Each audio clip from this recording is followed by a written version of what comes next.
Congratulations, Kimi! Pumaldo ng kita sa grand opening ng kanyang House of Little Bunny sa Cebu City.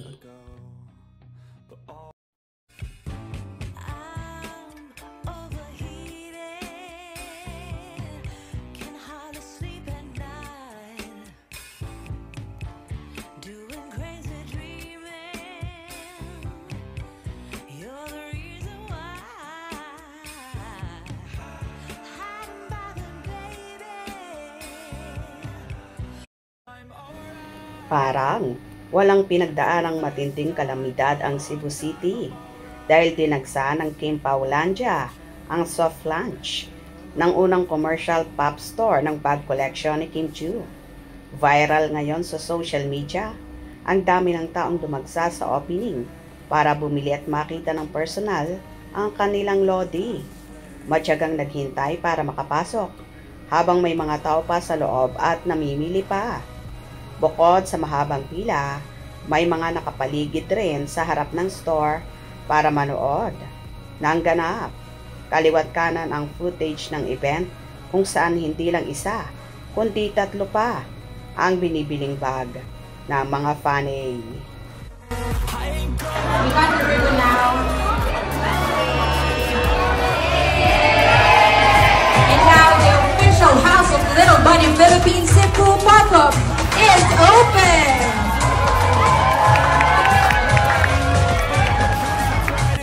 I'm gonna miss you, I'm gonna miss your performance, but as a Chinese person, business is life.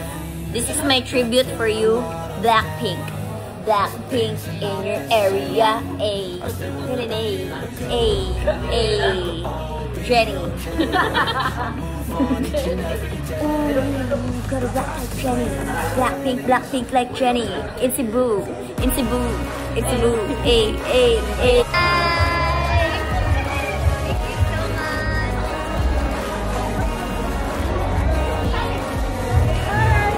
Thank you. Thank you so much, everybody.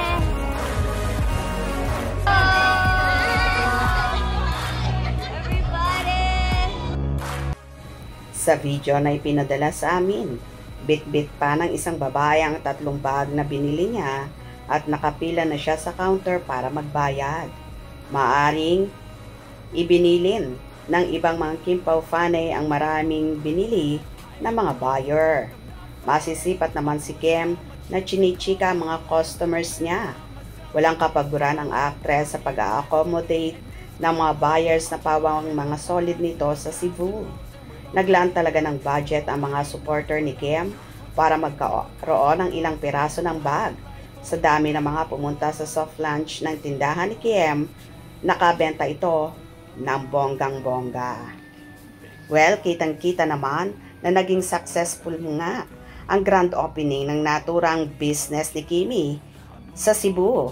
Kaya naman tuwang-tuwa ang kanilang mga supporters, lalong higit ang mga Cebuanos na anytime ay pwede na silang makabili ng bag ni Kimi.